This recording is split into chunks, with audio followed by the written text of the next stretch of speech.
Good morning. I don't know if anybody's as tired as I am. I bet everybody is. Everybody's always tired on Monday. Last night we had the youth at First Young Methodist Church had our Halloween carnival. And so we took Bear. Hello, Nano. Nano's awake this morning. Yay! Anyway, Mr. Ricky White cooks amazing hot dogs. I know that's unbelievable, but he does. And it's the only time of year I eat a hot dog, and so I've been paying for it. However, good morning. Today, my 3 words are no control here. You can go ahead and say it. You can raise your hand. I have a problem with that. I have a problem with control. You know, we want to control everything. And we talk to people about it, and we talk to people about our issues and what's going on in our lives, and we're upset about it, and we're worried about it. And then people will say, just pray about it, or I'll pray about it. And let's be honest, don't a lot of you say, I'm tired of praying about it. I want it just to be fixed, and I am a do something person. When I want something done, I just do it. When I want something fixed, I fix it. And how many times do you want to do something about it or fix it and not pray about it? That's me. I don't want to have to pray about it. I don't want to have to wait. I know where I am right now. I know where situations are right now. And I want it taken care of today. Not tomorrow, not a week, not a month. I want to control it.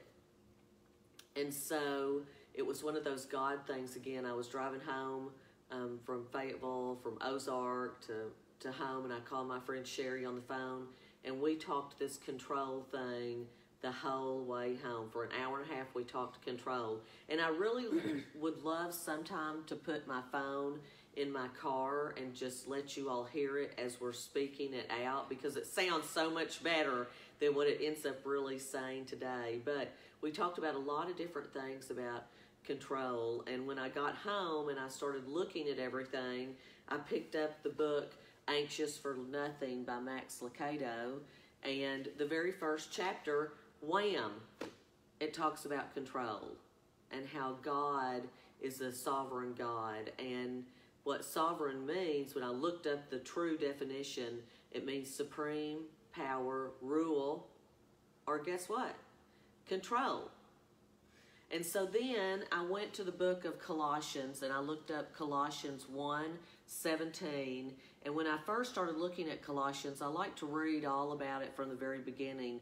And the very first line says, remove the head coach and the team flounders. And I love that, because that is actually how we started our book, Game On, how your head coach is the most important piece to your game. And we related the head coach in our book to God. And so you want that head coach. The head coach is in control. So at Colossians 1:17 says, he is before all things, and in him all things hold together. Well, those words, all things. He did not only create the world, but he also is the sustainer. In him, everything is held together, protected, prevented from disintegrating into chaos, because Christ is the sustainer of all life. None of us is independent from him. We are all his servants who must daily trust him for protecting us, caring for us, and sustaining us. So Colossians, it's just black and white right there. All things. He created all things. He is in control of all things. And when I was reading Max Lucado's book, Anxious for Nothing, on page 23, he says, anxiety increases as perceived control diminishes. We want to control everything. Let's face it, we're control freaks. And we're the most stressed out society ever. because we want control, and control equals worry and anxiety. And when we go into other scriptures and look at God, He is in control. He is that sovereign God. Proverbs 21:30 tells us that no plan can succeed against the Lord. That's also black and white. No plan can succeed against the Lord. So no matter what plan we have, it doesn't matter, because He has perfect timing. He has perfect control, and it is not our control. So all of us who are control freaks, including me, might as well just send it out the window, because it's not our control.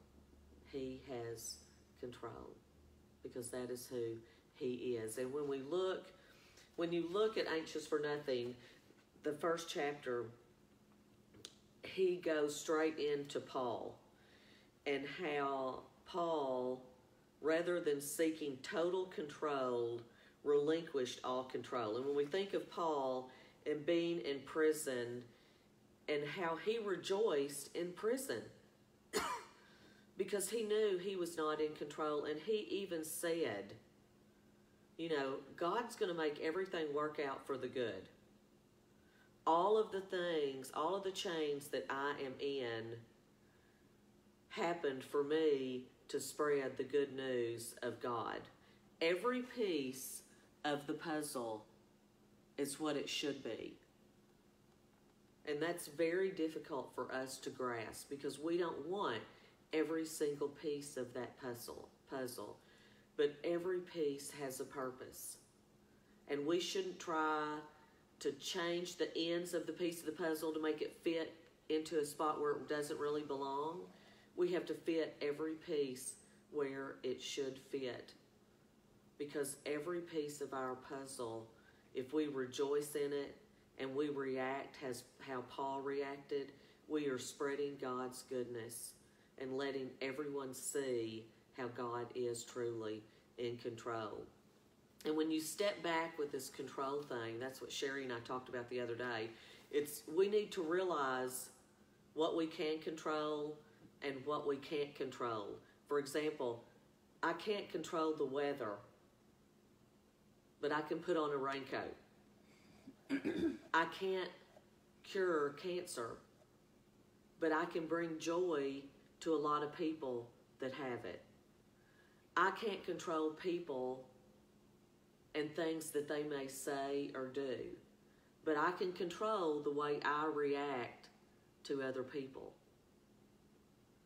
So that's something we have to do. We have to step back and we have to say, what can I control and what can't I control? And we have to trust God with what we can't control, because that's going to make a difference.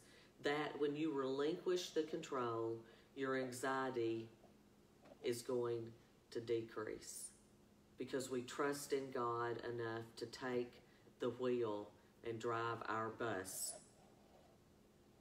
when we can't really steer the wheel and steer the tires.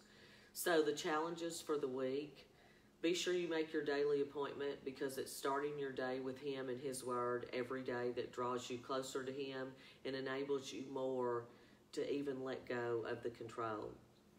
The second, of course, is relinquish control. Hand it over. That stress is just like it releases when you relinquish control. Make a list. Whenever you feel that anxiety coming on and you feel like you are out of control, stop and make a list. What I can control, what I can't control. Because that shifts your brain and it shifts you into a different mindset, and you are able to relinquish that wheel.